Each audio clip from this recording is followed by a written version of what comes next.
This is part 3 of The Lawyer's Fig Tree. Before Al could emerge back onto the street, a quintet of fiddler crabs the size of Rottweilers blocked his outlet. "Oh, shit!" The crabs closed in on Al as he began to pace into a corner.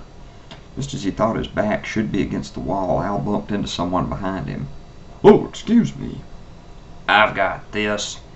The man was tall and wiry, with a beard that looked like it could have been made out of old asbestos. He had not one eye, but two. One of his eyes was as red as a day after Mardi Gras Bloody Mary, and the other was as yellow as a day after Mardi Gras piss. With the speed of a Mississippi River alligator wrestler, the bearded, two-eyed man slammed one of his rattlesnake-skin boots into one of the crabs. With another dexterous move, he snatched up a garbage can lid and used it as a shield to block the blows of the crab's slashing pincers. Then he dropped the lid on the pavement. Sir, you dropped your lid." When Al picked up the lid, he realized there was an open manhole underneath it. A crab claw ripped a lock of hair out of the unidentified man's beard as he looked at Al. "Get in there, jackass." The two dove into the hole like a gopher into a golf course. A few minutes later, in the unyielding darkness, Al felt like it might have been a few feet or 2,000 light years from home. When he emerged, it had been about a block. "How did you do that?"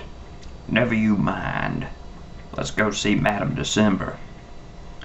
Inside the old house, at the sign of the Pink Vampire Bat, a very short, very gray, very strange old lady was sitting in a wicker chair. She was smoking some peach-flavored medicinal marijuana that Don Juan Domingo on the next block grew. The walls of the house were festooned with everything from old meatloaf posters to voodoo talismans carved out of popsicle sticks to pieces of construction paper bearing the sigil of the kindergarten left-hand turkey to ticket stubs from LSU football games of years gone by. "What can I do for you, my child?" asked the old woman in a low and ominous voice. "I need to know why all these Sharpies have been disappearing." "Oh, it's awful. Those big crabs eating people." "Who's sending them? Why are they being sent? Why do they want the Sharpies dead? What do you like on a pizza? What's the capital of Michigan? I think it's in California, isn't it?" "Cut the crap, Al," said Kirby.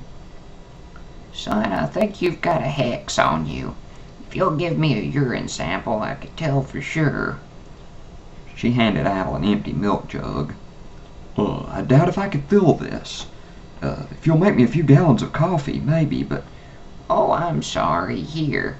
She swapped the milk jug for a nasty old teacup. Al went into Madame December's bathroom. Inside, the floor was covered with shredded mini-wheat, being munched on by a herd of mini-cattle. Al carefully stepped over the diminutive bovines to the toilet, where he carefully filled the cup. Then, Al heard a knock at the medicine cabinet door. Why would someone be knocking on the small mirrored door unless they wanted in?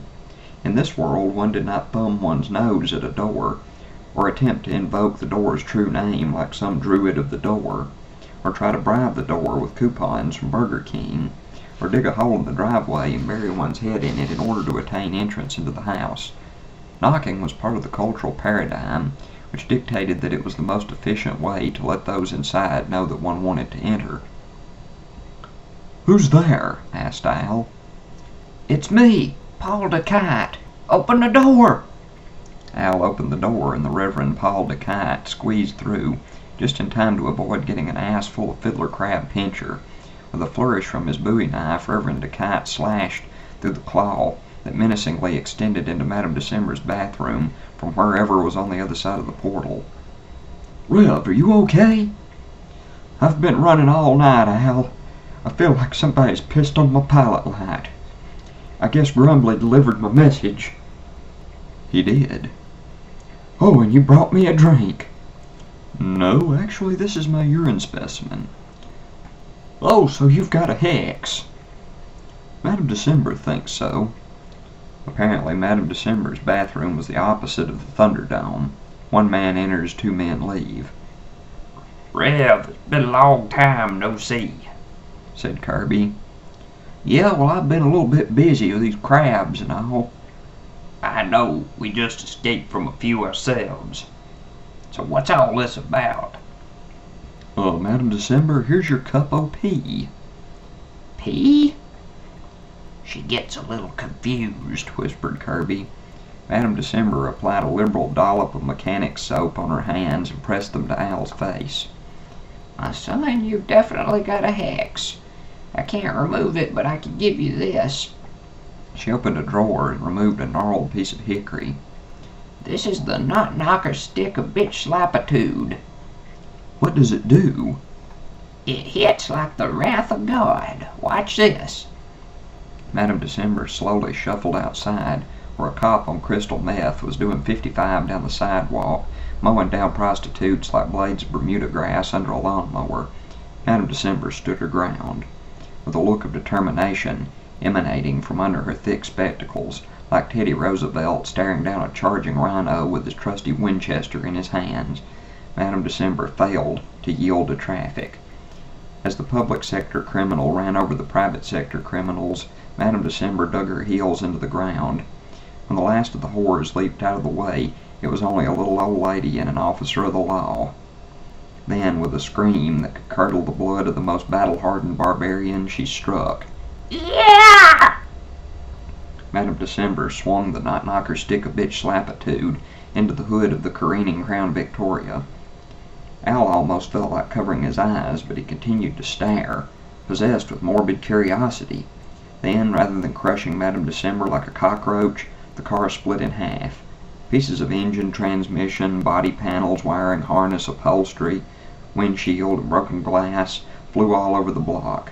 The doped-up cop feverishly slapped his ass, where he'd skidded on the concrete, when he suddenly found his car had disintegrated underneath him. Get out of here, you piece of shit, or I'll crack you like a walnut. Madam December shook her stick as the cop ran, never to return. Wow, said Al in a hushed, awed breath, as the stalwart old woman handed him the knot-knocker stick of bitch slapitude.